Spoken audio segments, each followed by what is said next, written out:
Hello student, welcome to क्यूबर 96। मैं Nitish sir आप सभी का अपने चैनल क्यूबर 96 में स्वागत करता हूं। स्टूडेंट, आज हम लोग 7th क्लास के अंतर्गत साइंस विषय में साइंस का दूसरा लेसन पर डिस्कस करेंगे, जिसका नाम है पौधों और जंतुओं में श्वसन। ठीक है स्टूडेंट, तो पौधों और जंतुओं में श्वसन से पहले मैं बताना चाहूँगा, यदि 7th क्लास के साइंस का जो वीडियो है अभी तक यदि आप नहीं देखे हैं तो हमारे चैनल के प्लेलिस्ट में जाकर के एकेडमिक नाम से फ़ोल्डर है, उसमें 7th क्लास के साइंस का जो फर्स्ट चैप्टर का सभी वीडियो आप उसको देख सकते हैं और उसके विषय में जानकारी ग्रहण कर सकते हैं।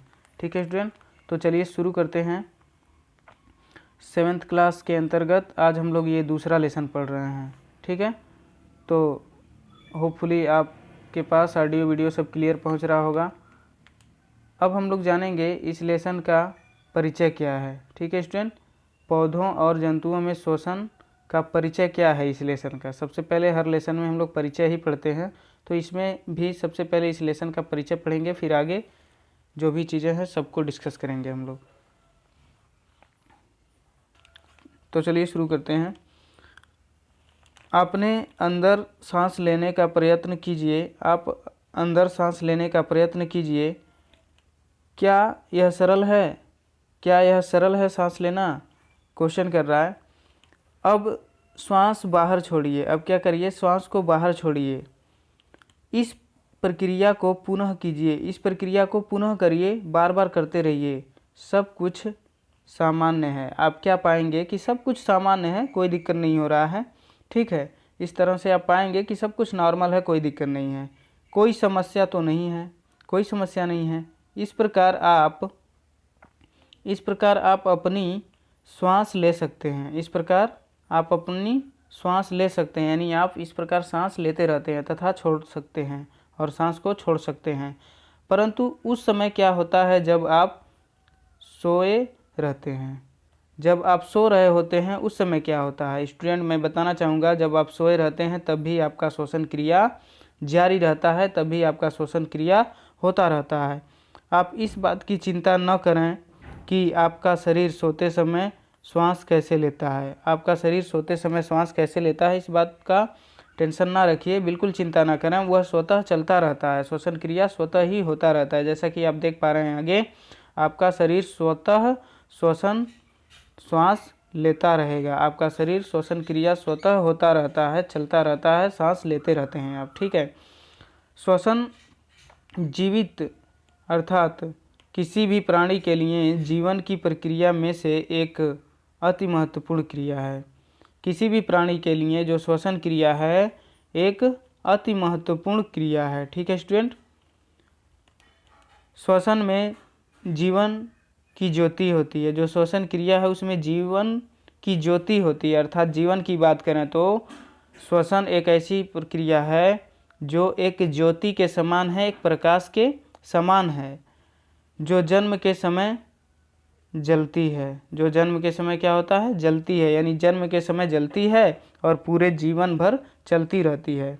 जब तक मनुष्य जीवित रहता है, जब तक मनुष्य जीवित रहता है तब तक यह ज्योति कार्य करती है। जब तक मनुष्य जीवित रहता है तब तक यह श्वसन रूपी जो दीप है, जो प्रकाश है, वह जलती रहती है, तब तक कार्य करती रहती है। मृत्यु के समय श्वसन क्रिया समाप्त हो जाती है। मृत्यु के समय क्या होता है?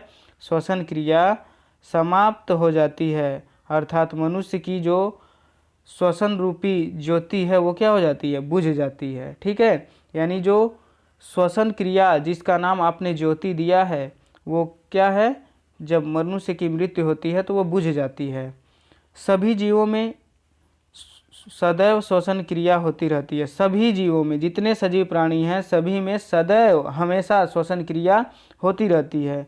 जीव चाहे छोटा एक कोशिकी हो या बड़ा बहुकोशिकी हो, जीव जंतु हो या पौधे, श्वसन क्रिया के बिना जीवित नहीं रह सकते हैं। जीव चाहे छोटा हो बड़ा हो, ठीक है, यह कोई मैटर नहीं करता है।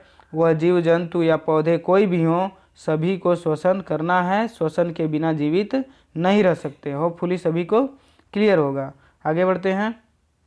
यह एक छोटा सा बॉक्स के तरह एक दिया है शब्द ज्ञान जिसमें देखिए डिफिनेशन क्या लिखा है कि सांस लेने और छोड़ने की क्रिया क्या कहलाता है, श्वसन कहलाता है।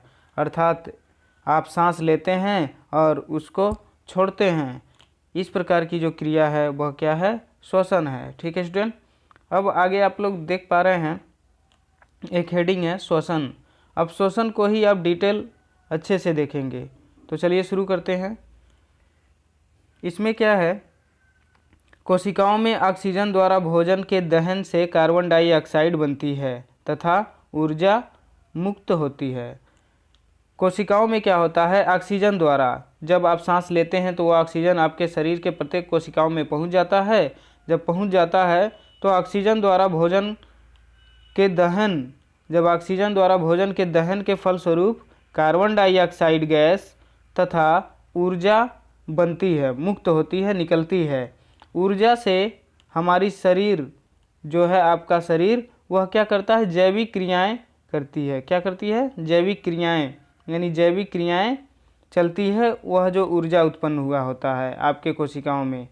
ठीक है, कार्बन डाइऑक्साइड गैस शरीर के लिए एक हानिकारक होती है, इसलिए यह शरीर से बाहर निकलना जरूरी होता है। तो कैसे शरीर से बाहर निकलता है, यह रुधिर के माध्यम से, अर्थात ब्लड के माध्यम से फेफड़े में आ जाती है और ब्लड में मिल करके आपके फेफड़े तक यह कार्बन डाइऑक्साइड गैस आ जाती है। फेफड़े में जब रुधिर, फेफड़े में जब जो ब्लड होता है, जो खून होता है, जैसे ही वह स्वच्छ वायु के संपर्क में आता है, वहाँ क्या होता है, जो आपके खून में लाल रंग होता है जिसको हीमोग्लोबिन कहते हैं, हीमोग्लोबिन के द्वारा वायु में ऑक्सीजन, वायु में से ऑक्सीजन क्या करता है, हीमोग्लोबिन जो है वायु में से ऑक्सीजन अवशोषित कर लेता है तथा कार्बन डाइऑक्साइड गैस छोड़कर शुद्ध हो जाता है। यानी जो आपका ब्लड है, जैसे ही स्वच्छ वायु के संपर्क में आता है, वहाँ से ब्लड के अंदर का जो लाल रंग है वह ऑक्सीजन को ले लेता है। क्या करता है, ऑक्सीजन को ले लेता है, यानी अवशोषित कर लेता है और कार्बन डाइऑक्साइड गैस को छोड़कर अपने आप को शुद्ध कर लेता है। ठीक है स्टूडेंट, होपफुली आपको यहाँ तक समझ में आया होगा। तो आगे देखिए, आगे क्या है, जो स्वच्छ वायु हम सांस द्वारा लेते हैं, जो स्वच्छ वायु हम सांस द्वारा लेते हैं उसमें लगभग 21% ऑक्सीजन होता है। कितना, 21%, 21% ऑक्सीजन होती है जो आप सांस द्वारा हवा अपने अंदर लेते हैं, तथा छोड़ी हुई वायु में घटकर 16% रह जाती है। और जब वही सांस आप पुनः छोड़ते हैं तो क्या होता है, उसमें ऑक्सीजन की मात्रा घटकर 16% रह जाती है। बाकी का जो 5% होता है वह आपके शरीर की क्रियाओं में खत्म हो जाता है। ठीक है, आगे देखिए, तथा कार्बन डाइऑक्साइड गैस क्या होता है, कार्बन डाइऑक्साइड की यदि बात करें तो कार्बन डाइऑक्साइड गैस जब आप सांस लेते हैं तो उस दौरान आपके सांस द्वारा ली गई वायु में जो कार्बन डाइऑक्साइड का प्रतिशत होता है वो 0.03% होता है। कितना होता है, 0.03% होता है, 0.03% होता है। और जब आप सांस छोड़ते हैं तो वो बढ़ जाता है, क्योंकि आपके शरीर के अंदर उत्पन्न हुई कार्बन डाइऑक्साइड गैस भी उसमें मिल जाता है और बढ़कर कितना हो जाता है, 4.5% हो जाती है। अतः इसे दूषित वायु कहते हैं। और यह जो कार्बन डाइऑक्साइड गैस होता है यह क्या है, दूषित वायु है। स्वच्छ वायु फेफड़े के, स्वच्छ जो वायु है वह क्या है, स्वच्छ वायु फेफड़े तक जाने तथा स्वच्छ जो वायु है फेफड़े तक जाने तथा दूषित वायु फेफड़े से बाहर ले जाने की क्रिया को सांस लेना कहते हैं। यदि पूछा जाए सांस लेना किसे कहते हैं, तो स्वच्छ वायु फेफड़े तक जाने तथा दूषित वायु फेफड़े से बाहर ले जाने की क्रिया को ही सांस लेना कहते हैं। होपफुली समझ में आ गया होगा। यानी स्वच्छ वायु आपके अंदर फेफड़े में जाना और अशुद्ध वायु जो कार्बन डाइऑक्साइड है, अस्वच्छ वायु आपके फेफड़े से बाहर लाना ही क्या कहलाता है, श्वसन कहलाता है। ठीक है स्टूडेंट, आगे देखिए, फेफड़े से ऑक्सीजन का शरीर की प्रत्येक कोशिकाओं में पहुंचना। फेफड़े से जब आपके फेफड़े में वायु आ जाता है तो उसमें जो ऑक्सीजन होता है, ऑक्सीजन का शरीर की प्रत्येक कोशिका में पहुंचना तथा वहां भोजन का दहन होकर के उससे ऊर्जा तथा कार्बन डाइऑक्साइड गैस का बन जाना श्वसन कहलाता है। यदि श्वसन क्रिया की बात करें तो फेफड़े से ऑक्सीजन का प्रत्येक आपके शरीर के भागों में पहुंचना, यानी ऑक्सीजन का आपके शरीर के प्रत्येक भागों में पहुंचना, वहां पहुंचकर भोजन का दहन करना और उसमें जो ऊर्जा है और कार्बन डाइऑक्साइड है उसको मुक्त करना यानी बनाना, इसी को क्या कहते हैं? श्वसन कहते हैं। एक लाइन में समझिए, श्वसन वह क्रिया है जिसमें ऑक्सीजन फेफड़े से आपके शरीर के प्रत्येक कोशिकाओं में पहुंचता है, पहुंचकर वहां भोजन का दहन करता है और उस क्रिया में कार्बन डाइऑक्साइड गैस और ऊर्जा मुक्त होती है। ठीक है, इसी क्रिया को क्या कहते हैं? श्वसन कहते हैं। दूसरे शब्दों में बात करें तो श्वसन के दौरान ली गई ऑक्सीजन, जो लिया गया ऑक्सीजन होता है, भोजन में जाकर के मिलता है, जिसे भोजन का ऑक्सीकरण कहते हैं। और भोजन का जब ऑक्सीकरण होता है तो उस दौरान क्या निकलता है? ऊर्जा निकलता है, जो आपके शरीर के क्रियाओं में भाग लेता है और उसी के साथ साथ में कार्बन डाइऑक्साइड गैस, जिसे CO2 कहते हैं, वो भी निकलता है। ठीक है स्टूडेंट, होपफुली आप सभी चीज़ें समझ पाए होंगे।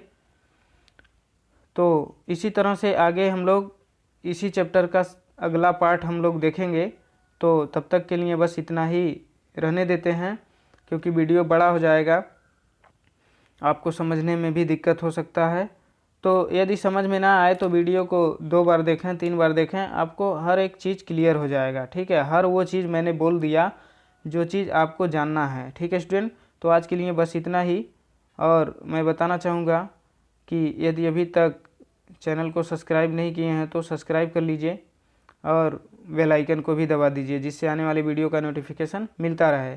और फिर मैं बताना चाहूँगा कि यदि आप फर्स्ट चैप्टर का वीडियो नहीं देखे हैं तो चैनल में प्लेलिस्ट है, प्लेलिस्ट में एक एकेडमिक नाम से फ़ोल्डर है, उस एकेडमिक फ़ोल्डर में आप अपने क्लास का साइंस का सभी वीडियो पा जाएंगे। ठीक है स्टूडेंट, वहाँ से आप वीडियो को देख सकते हैं। तो आज